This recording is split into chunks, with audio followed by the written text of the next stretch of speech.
Good morning, good morning, good morning, family and friends. Thank you for tuning in to Conversation with the Lord. We are here to help you to get anchored in the Word of God and have a relationship with Jesus Christ. We're here to make disciples. All right, today is 7 a.m. It's a little before 7 a.m. And we're here to do prayer, a little devotion before the prayer. And we're going out of this book, so go ahead and get this book if you do not have it, Prophetic Reset. And we're going to be on page 81 today. All right. Restoring your faith. All right. And so in 1 Peter 5 and 10 in NIV version, it reads, "And the God of our all grace, who called you to his eternal glory in Christ, after you have suffered a little while, will himself restore you and make you strong, firm, and steadfast." So when I read that, it reminded me of a verse of Romans 8 and 18. It says, "For the suffering of this present time cannot be compared to the glory that shall be revealed in us." All right. And that was Romans 8:18. It reads, I'm going to read it. It says, For I reckon that the suffering of this present time are not worthy to be compared with the glory which shall be revealed in us. So I was a little off. All right. So what I want you to do today, I want you to know that God is a God of restoration, right? And he wants to restore your faith. And sometimes you go through things in life, right? And let's say sickness. And you know the word of God tells you by the stripes of Jesus that you are already healed. And you believe it and you're claiming it. But it comes to the time that your body is not doing what you know that you're already healed. You know what I'm saying? So that is when you are going to have to be steadfast and firm in Jesus Christ and know that God is God. His word is true. Okay? Now, a portion in this book that it was said, let me read that portion that says, it says, "You must make sure that your faith is firm in Christ and that you are rooted and grounded in God. You must make sure that you do not waver when things come and the enemy tries to attack, or when you receive a no and God has already told you yes. God wants you to remain steadfast and not waver in your faith." Okay, so for example, like I was talking about, you heal. I mean, you have sickness in your body, right? You believe God for your healing, but you still feel pain, discomfort in your body. You are going to have to be firm and believe. What it says, be steadfast and believe in God. There's a verse, let me see. I think there's a verse, let me see. It's First Corinthians 15:58. "Therefore, my beloved brethren, be steadfast, unmovable, always abounding in the work of the Lord, for as much as ye know that your labor is not in vain in the Lord." This one is a little different from what I wanted, but what I want you to know, to be steadfast. Whatever God says in his word, stand on the word of God. And that's what we're going to do this morning. We're going to pray. And I pray that your faith be increased about this devotion too. Okay, so the verse that I want you to stand on for your healing is Isaiah 53:5. It says, "But he was wounded for our transgressions. He was bruised for our iniquity. And the chastisement of our peace was upon him. And with his stripes we are healed." So we are believers in the word of God. We're not just Christians. We believe what the Bible says, all right? So the Bible is true, okay? And Isaiah 55:11, "So shall your word be that goes forth out of my mouth. It shall not return to me void, but it shall accomplish what you sent it." Okay? So therefore, this is God's word. And it's going to not come to us void, but it's going to accomplish what he sent it. So we believe in our healing, okay? I wanted to read this portion out of the book. Let's go to page 83. It says, "To help you increase your faith, God is bringing you through his restoration process." Then skip down. It says, "Don't be discouraged by what you see, because the Lord will take you from where you are and cause your faith to rise to another level. You are going to grow from faith to faith. It is the plan and the will of God that you move from one level of faith to the next level of faith. You cannot afford to be stagnant or stuck when the Lord is calling you to a higher place. Okay, so God wants you to go to faith in every area of your lives, right? And He wants to restore. This is 6 things that God wants to restore. It says, number 1, building and strengthening. Number 2, repairing and mending, completing in you what He has started. And then number 4, equipping and preparing you for what's ahead. And 5, making you who or what you should have been. Amen. And then 6, transferring to you what you need to prosper. So God wants to restore your faith. And those are just 6 things that He had mentioned in the book that God wants to restore. So the area I'm talking about today is He wants to restore your faith in whatever area that you are concerned about. Well, today I was talking about sickness. Okay, if you have any sickness in your body, you're going to believe by faith that you are already healed. Okay, so you have to stand on the verses that we have here. And I'll give you some of the verses at the end, okay? Let's go here. One moment. And I wanted to read the prayer. And each one of the section, he has a prayer here. And so we'll read that prayer too. And then we'll go ahead and pray. It says, "O Lord, I receive you, called to move from mere Christianity to becoming a true believer. I want to walk in all that you have destined for me. Build and strengthen me by your Spirit so that I may withstand the storms of life. I open myself to you. I yield to your will. My life is yours. Fill me afresh today. I receive a new level of faith for the new things you have for me in Jesus' name." So every portion, it gives you a devotion, and then you take the devotion and put whatever God reveals to you in that devotion, right? And then he has a prayer at the end. All right, so we're going to pray. Heavenly Father, we just thank you for today. You are our God, our King, our Lord, and our Savior. We thank you for who you are in our lives. You're Jehovah Jireh, you're our provider. You're Jehovah Rapha, our healer. You're everything. You are the great I am, the everlasting Father, the Prince of Peace. We love you, we trust you, and we need you, Lord God. You are the author and the finisher of faith. You're the one and only true and living God. You're the everlasting Father, the Prince of Peace.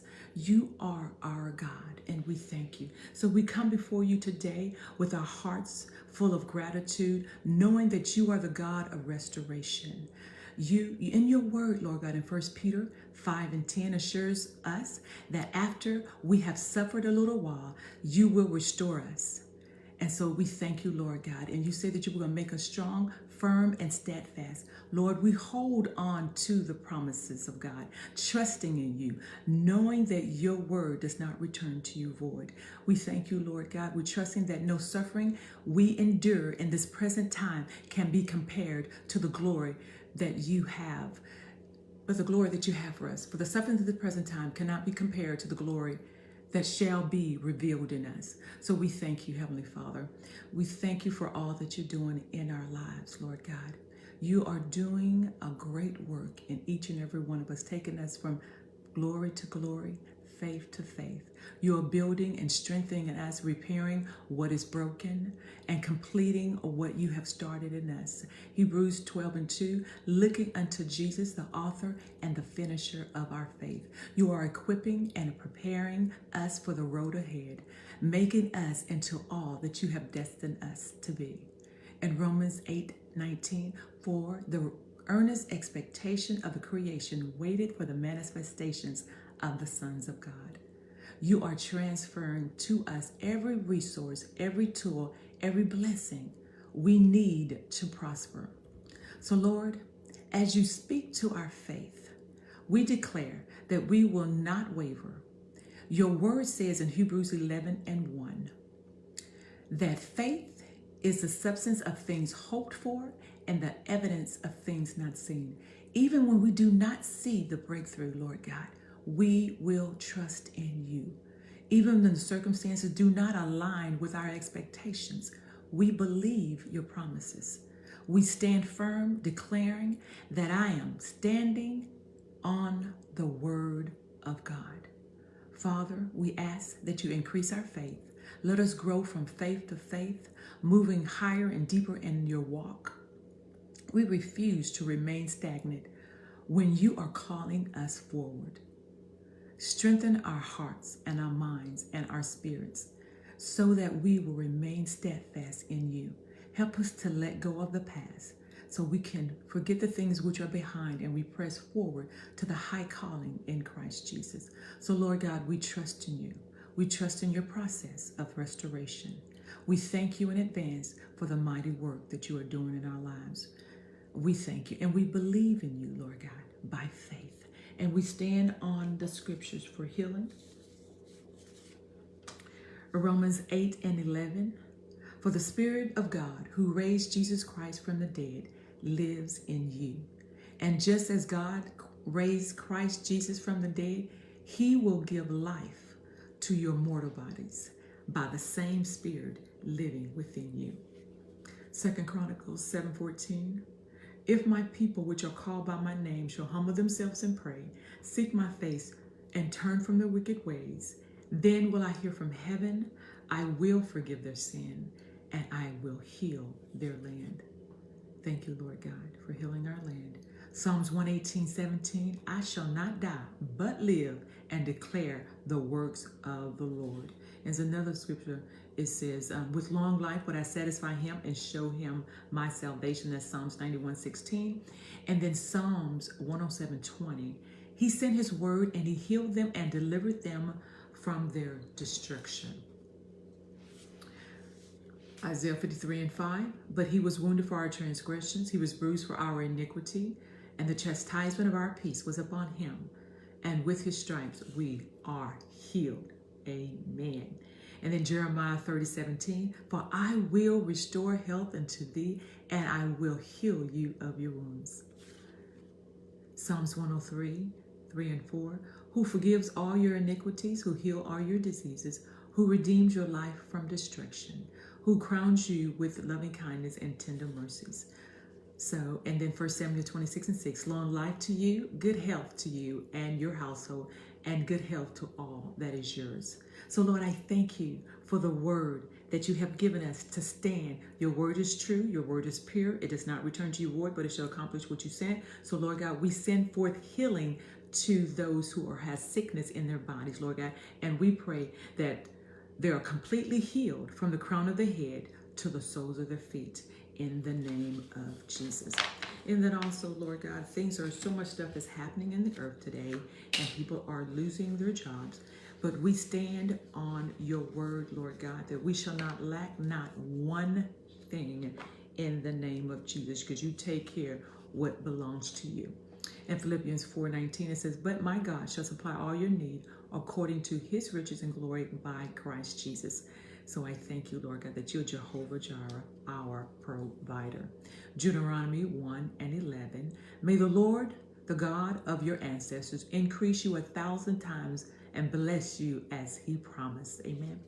Joshua 1 and 8, this book of the law shall not depart out of thy mouth, but thou shalt meditate therein day and night, that thou mayest observe to do according to all that is written therein. For then thou shalt make thy way prosperous, and then thou shalt have good success.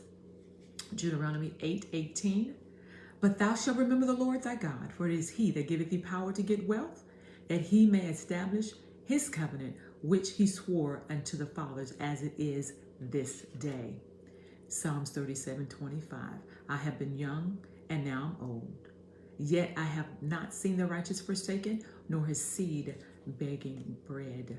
Psalms 34:10, the young lions do lack and suffer hunger, but they that seek the Lord shall not want any good thing. We're going to continue to stand on the word of God. Joel 2:25, I will repay you for the years the locust has eaten, and the great locust have, and the young locust. So we stand on the word of God, that if you get laid off or your finances is not like it should be, right? Because we're supposed to live in abundance. Just continue to stand on the word of God, even when it doesn't look like it. You have faith. What is faith? Faith is the substance of things hoped for and the evidence of things not seen. And then Galatians 3:14, that the blessings of Abraham might come upon the Gentiles through Jesus Christ, that we might receive the promise of the Spirit through faith. Okay, through faith. You got to receive it through faith. Isaiah 1:19, if you be willing and obedient, you shall eat the good of the land. Amen. Job 36:11, if they obey and serve him, they shall spend their days in prosperity and their years in pleasure. And then Psalms 34:10, the young lion do lack and suffer hunger, but they that seek the Lord shall not want any good thing. Amen. And then Proverbs 10:22, the blessings of the Lord make it rich and add no sorrow with it. Amen. And then Isaiah 45:3, the last one, I will give you hidden treasures, riches stored in secret places, so that you may know that I am the Lord, the God of Israel, who summoned you by name. One more. I know I said that was the last one. Psalms 23, it says, the Lord is my shepherd, I shall not want. That is what we have to do. We're going to have to build our faith, believing in God, knowing, increase your faith, knowing and believing what God says is true. God is not a man that he should lie, nor the son of man that he should repent. If he said it, if he spoke it, he's going to do it. So these are his scriptures that you have to stand on and believe. Take hold of it, okay? I want you to stand firm, steadfast, unmovable. When you have any circumstances in your life, whatever it may be, find scripture for it, stand on the word of God, and know God is no respecter of person. He did it for them, and he will do it for you. All right? God bless you. Have a wonderful day, and I'll see you tonight at 7 p.m. God bless. Amen.